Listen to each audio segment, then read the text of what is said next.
biasa. Kedua, badan sehat, yes.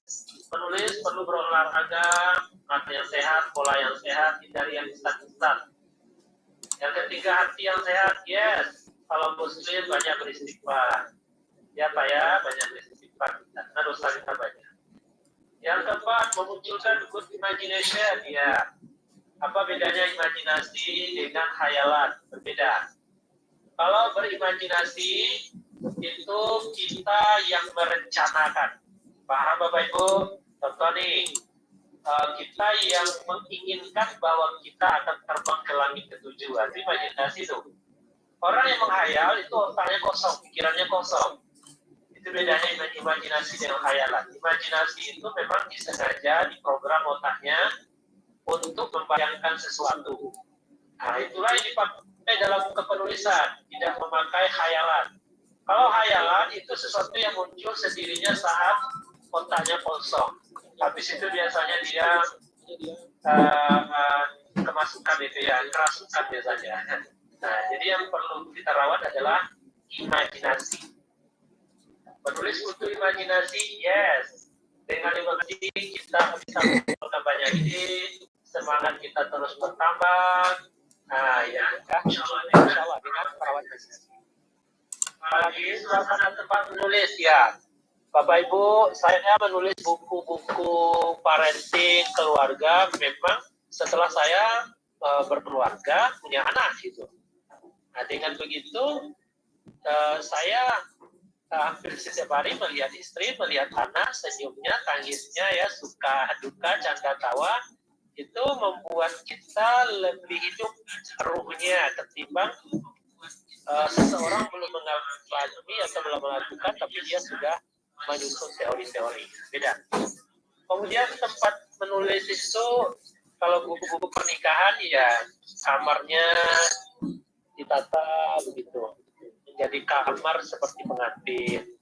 Ya, walaupun pernikahan kita sudah 20 tahun, ya kamar kita ditata, bau parfumnya mungkin ketika kita menikah dulu parfumnya apa mereknya. Nah, itu bisa dipakai lagi itu, dicoba lagi. Itu untuk mengembalikan memori di masa-masa yang telah berlalu. Itu caranya, Pak.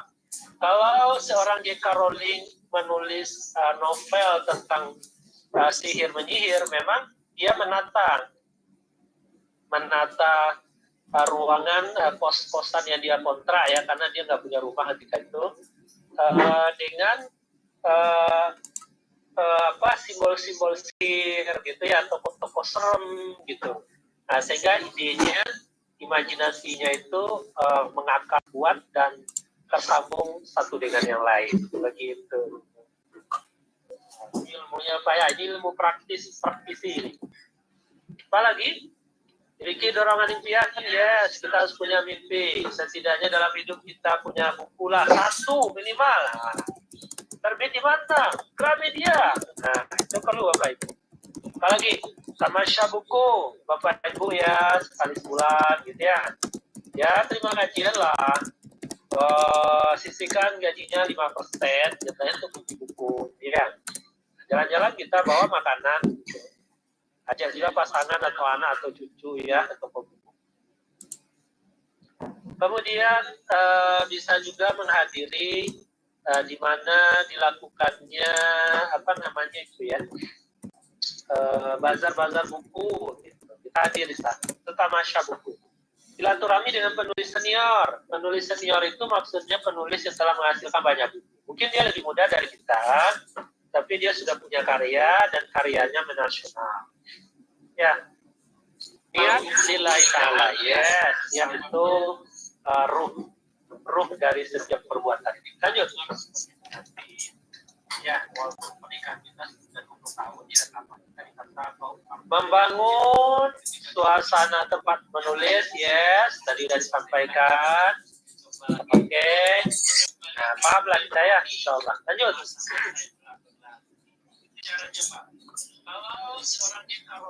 Jurus menulis. Nah, ini jurus tidak Bapak Ibu temukan di dalam buku teori, tapi hanya ada di benak praktistik. Pertama, jurus ATM. Mesin ATM, mesin di dalamnya banyak uang, ya, bisa jadi. Karena dengan menulis, insya Allah orang akan dapat uang. Setiap kali diundang, dia pasti bayar. Ya Bapak Ibu, kalau dia mengundang instansi benefit itu ya, yang benefit, itu penulis itu setidaknya ya, sekali ngisi itu 3-5 juta ya sekali ngisi. Nah, itu benefit ya. So, satu kali ngisi itu 1 jam cuma. Nah, jadi menghasilkan uang. Nah, yang dimaksud di sini yang pertama amati, tiru, modifikasi. Caranya bagaimana? Bapak ingin menulis tentang pergaulan atau kenakalan remaja. Berarti Bapak harus mencari referensi seputar remaja. Pergaulan remaja, yaitu ya, rusaknya remaja dan segala macam. Bapak kumpulkan. Lalu Bapak cari mana buku yang paling bagus dari referensi yang ada. Wah, menurut saya buku ini yang paling bagus nih. Oke? Buku itu akan siap-siap Bapak bedah. Bapak baca sekali, 2 kali, 3 kali. Setelah itu Bapak bedah. Kemudian Bapak modifikasi judulnya. Bapak modifikasi juga daftar ininya ya. Apa namanya itu? Bab demi babnya ya. Nah, itu nanti perlu dimodifikasi pakai bahasa Bapak sendiri. Kemudian buku ini lebih mengarah pada contohnya pembentukan karakter. Nah, Bapak akan memberikan modifikasi dalam hal penguatan karakter. Yang pertama membentuk, Bapak sekarang menguatkan.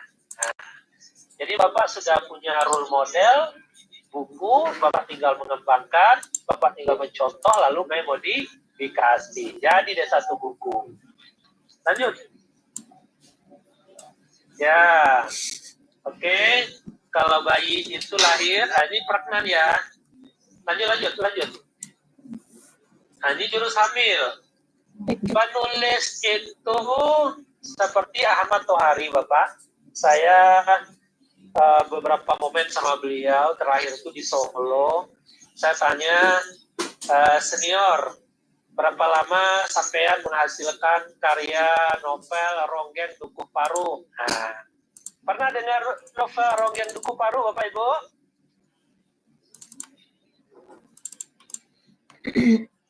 Halo? Iya, Pak. Belum. Novel Ronggeng Dukuh Paru memang novel berlatar kejawen ya, Jawa ya. Tapi novel itu sekarang sudah internasional, Bapak Ibu. Sudah diterjemahkan setahu saya ke 11 bahasa. Bahasa Jerman, Prancis, Inggris, ya, Belanda, dan segala macam. Keren ya Pak Bu? Satu novel diterjemahkan ke 11 bahasa, artinya diterbitkan di negara, ada setidaknya 11 negara. Ya, novel Ronggeng Dukuh Paru. Itu senior kami, Ahmad Tohari. Waktu Republika masih eksis, beliau juga penulis tetap ya, hampir setiap pekan ada tulisan beliau.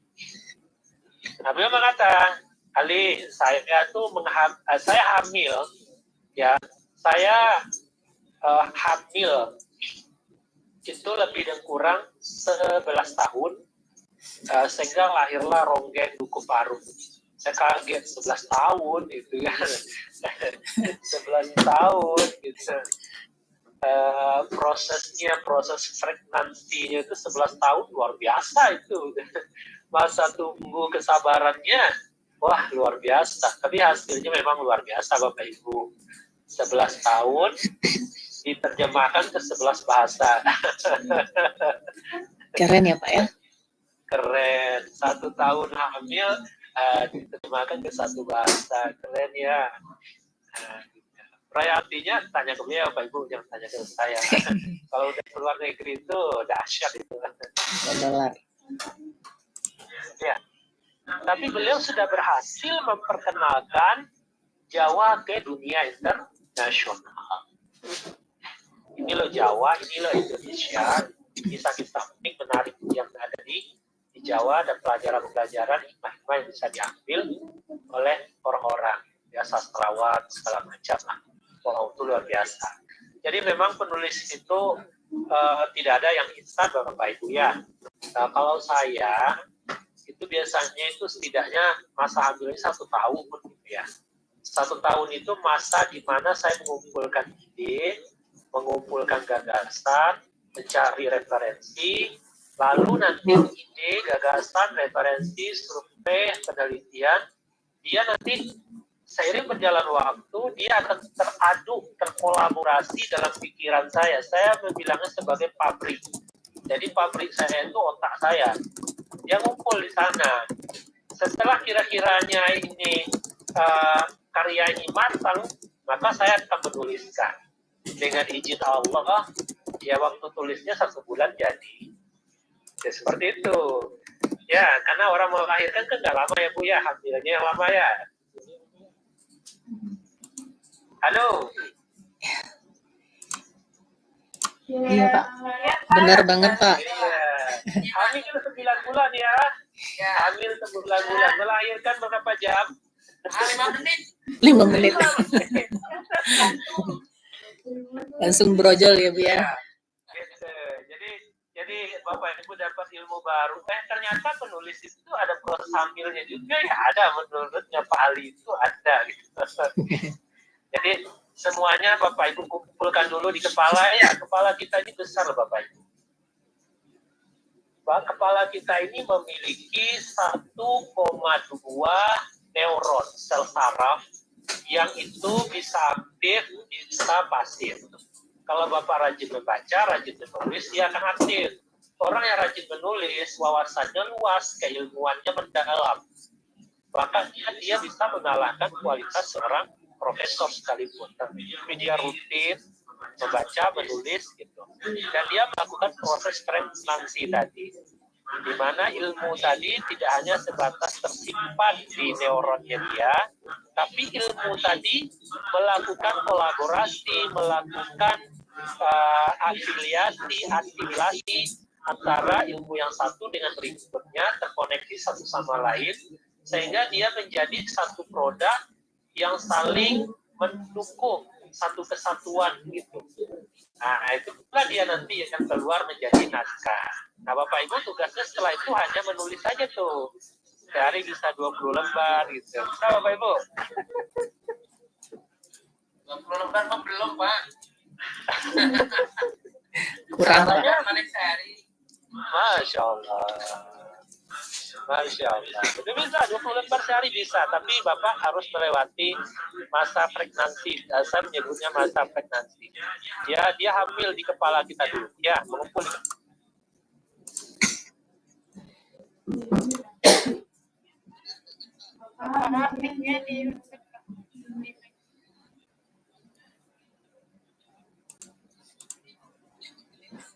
Maaf Pak Ali, masih mute.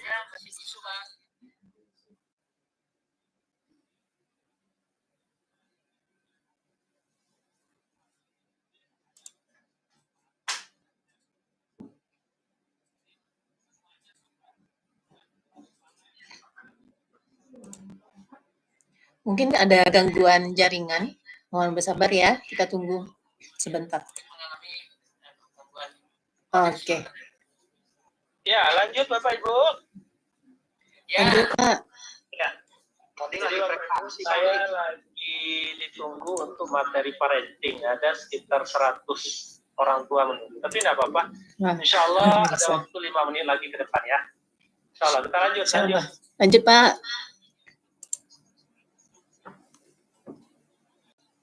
Ya, ini jurusnya yang pertama, Ibu perlu embrio tulisan. Yes. Ibu tadi ada gagasan apa? Saya mau menulis tentang kenakalan remaja. Itu embrio itu. Kemudian embrio tulisan itu kenakalan remaja ya. Remaja sekarang ini seperti ini, brutal dan segala macam. Oke, setelah itu Ibu akan bikin tema besar. Ini runtutannya jangan sampai keliru Bapak Ibu ya. Pertama Bapak Ibu punya ide menulis dulu. Yang kedua, tema besar. Temanya apa ini? Kenakalan remaja. Bapak tulis. Setelah itu apa? Judul kecil. Judul kecil itu Bapak persempit lagi tema tadi. Kenakalan, solusi kenakalan remaja zaman milenial. Contoh nih, itu jadi judul kecil. Setelah itu Bapak tentukan segmentasi pembaca. Buku Bapak ini mau dibaca oleh kalangan akademisi, masyarakat biasa, ya.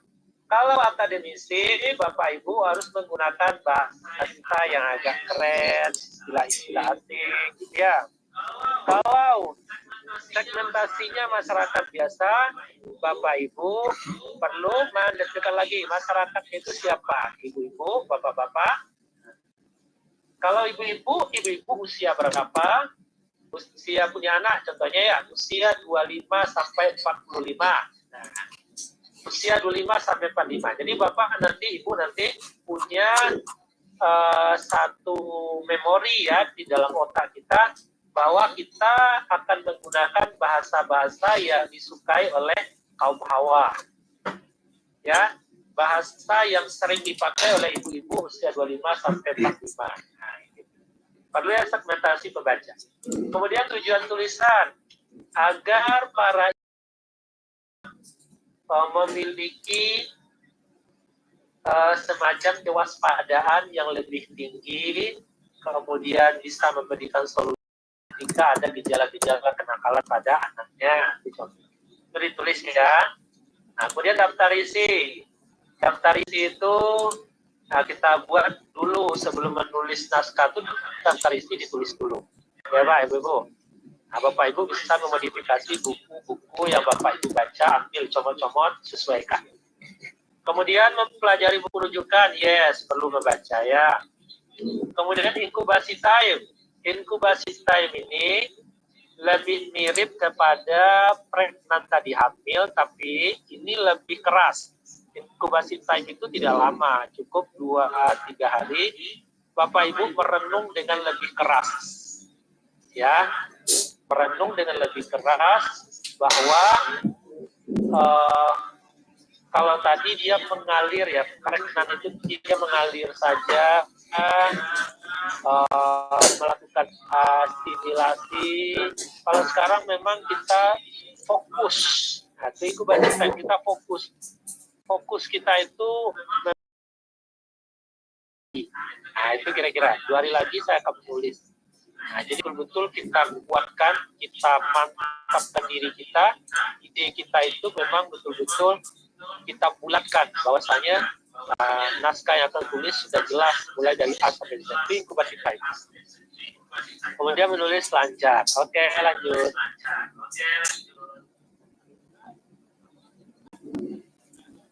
Yes, segmentasi pembaca ya. Nah, Bapak Ibu perlu tahu usia pembaca. Tadi saya sudah sampaikan. Bahasa yang dipakai, persoalan yang dibahas. Jangan sampai keluar dari 3 poin ini.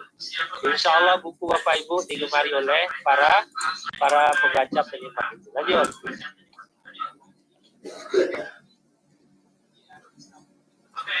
Oke, inkubasi time, mematangkan konsep, analisa persoalan, solusi baku. Yes, tadi sudah saya sampaikan. Ya, lanjut. Nah, ini latihan menuangkan pikiran. Latihan ini lebih kepada kita melatih. Ya, kalau naskah di kepala kita sudah ada, tulisan di atas buku di laptop kita. Perlu kita latihan. Nah, nanti latihan ini bisa dibaca sendiri. Bapak Ibu mengcopy paste bahan saya ini gratis ya.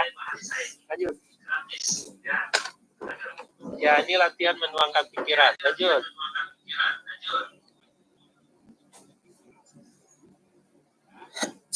Nah, ini menuangkan pikiran dan perasaan. Jadi Bapak Ibu, menulis itu ada 2. Ada menulis dengan bahasa tulisan, ada menulis dengan bahasa lisan. Plus minusnya ada. Menulis dengan bahasa tulisan, itu bahasa kita sesuai dengan ini. Tapi orang agak susah. Kalau menulis dengan bahasa lisan, kadang-kala dia EYD, ejaan bahasa yang disempurnakan, tapi tulisan kita ini renyah, ringan, nikmat di tangan pembaca. Nah, itulah plus minusnya. Lanjut. Yes, lanjut. Yes. Bapak Ibu, mungkin kita butuh momen nanti bagaimana sih menuangkan naskah yang ada di pikiran ke laptop, ke komputer, ke buku kita, Ustaz. Nah, Bapak, gitu kan, dalam waktu 1 hari bisa 20 lembar. Silakan nanti dibikin momentum sendiri. Ini nanti butuh praktek, tapi Zoom juga bisa dilakukan. Lanjut. Ya, ini karya-karya saya. Habis kayaknya. Oke, lanjut. Oke, sekarang kita buka 2 sesi pertanyaan ya. Silakan Mbak Abdul ya untuk buka sesi pertanyaan 2 saja ya. Oke, baik. Langsung saja kita ke sesi tanya jawabnya karena Bapak lagi diburu juga ya Pak. Ya, lanjut. Kepada Ibu Rosalinda silakan untuk bertanya.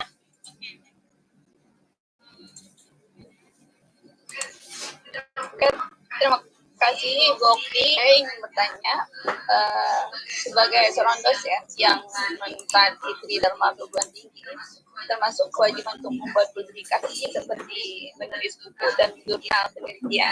Nah, saya ingin menanyakan bagaimana cara agar tulisan kita dapat mudah ditertibkan dalam jurnal Scopus. Selain itu, bagaimana strategi Bapak dalam mengembangkan sebuah buku dengan cepat, dan bagaimana Bapak mengembangkan imajinasi untuk menciptakan karya yang inspiratif, serta bagaimana pula Bapak merencanakan untuk mengatasi tantangan yang mungkin muncul dalam proses menulis. Iya, Pak. Ya. Terima kasih, Pak. Langsung saja jawab, Ibu. Luar biasa. Ini satu pertanyaan untuk semua. Baik, Ibu. Jadi, kalau saya berangkat dari hobi, kalau Ibu berangkat dari tugas suci. Iya. Jadi begini Bapak Ibu, tulisan kita itu akan diburu oleh orang dengan syarat 2. 1, bermutu, yang kedua marketable. Ya, punya nilai jual. Nah, ini tidak boleh kita lupakan. Tapi kalau yang berhubungan dengan Scopus biasanya itu adalah quality ya Bu ya. Nah, karena teman tidur saya juga selalu bilang begitu, bagaimana menerbitkan tulisan di Scopus. Alhamdulillah beberapa naskahnya sudah terbit di Scopus. Kalau Ibu mau nanti bisa konsultasi ke teman tidur saya. Iya. Terus yang kedua jelas ya, untuk melawan kejenuhan, kemudian rasa malas dan segala macam, ya perlu kita memulihkan. Yang satu, semangat itu kita pulihkan kembali ya. Semangat dalam menulis, terus belajar, berikhtiar. Terus kalau untuk Ibu biasanya jangan menulis sendiri ya Bapak Ibu ya.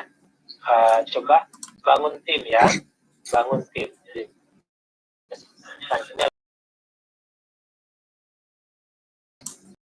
Terima kasih Bapak. Sama-sama. Lanjut, satu lagi, Mbak.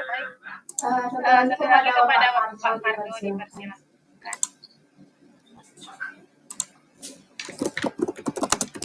Dengan Bapak Mardo.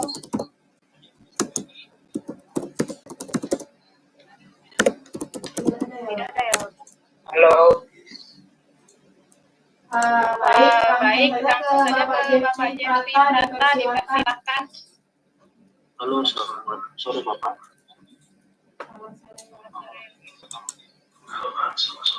Halo Pak, selamat sore. Sebentar Bapak. Selamat siang. Iya siap. Bisa aktifkan kameranya nggak? Bapak bisa aktifkan kamera. Lagi kerja di kaum diri siap. Ini saya lagi keluar dari ruangan. Siap. Maaf ya. Langsung aja apa? Nanti ulang lagi pertanyaannya. Oke, Bapak bisa langsung disebutkan saja pertanyaan. Oke, siap. Izin bertanya Pak, apa yang harus dilakukan seseorang kayak kita ini, para pekerja swasta, agar bisa menjadi seorang penulis yang baik? Dan apa yang harus evaluasi kredibilitas seseorang penulis? Terima kasih. Dan yang terakhir Pak, bagaimana Pak peluang jasa penulis artikel di era digital 2024 yang sekian? Mohon pencerahannya Kakak. Selamat sore. Siapapun kita bisa menulis, kita bisa menghasilkan buku, bisa menghasilkan karya. Nah, sebagai pemula tentu kita memulai dengan yang lebih ringan, contohnya menulis artikel dulu. Kita tentu berlatih karena memang tidak ada yang instan, berproses semuanya. Oleh karena itu, cara memulainya adalah dengan kita rajin membaca. Ya, membaca, lalu menulis. Membaca, lalu menulis. Banyak membaca, kemudian kita menulis. Banyak membaca, kemudian menulis. Itu dulu.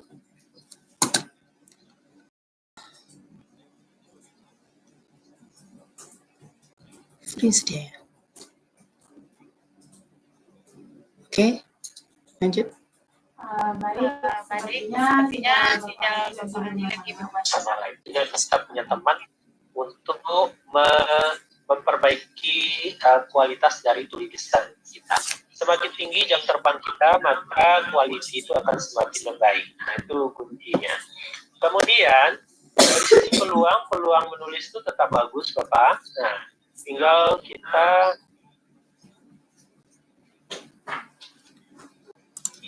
Maaf Pak Ali, mute. Pak Ali masih mute mikrofonnya.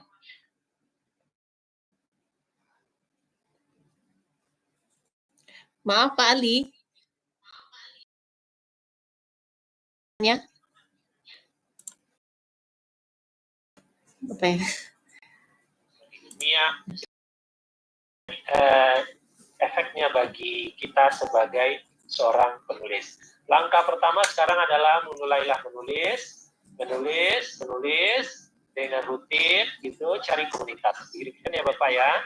Insyaallah aman. Bapak yang terakhir Pak, kalau kita diskusi pemula Pak, ada nggak Pak tips dan trik menjadi seorang penulis di media Pak untuk online? Iya, untuk pemula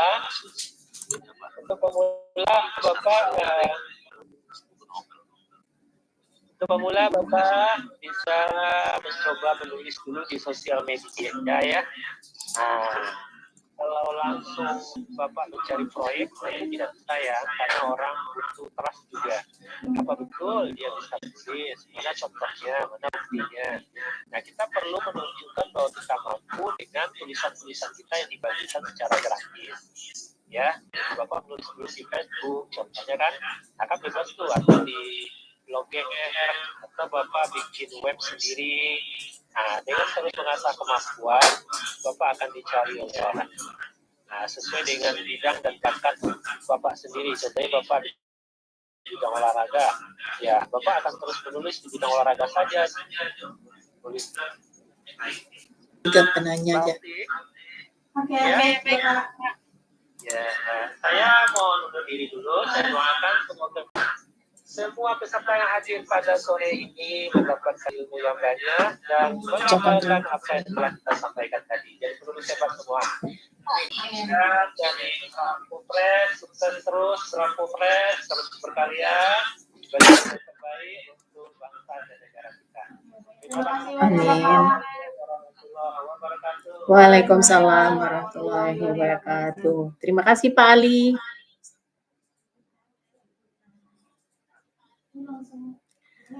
Oke, baik Bapak Ibu. Langsung.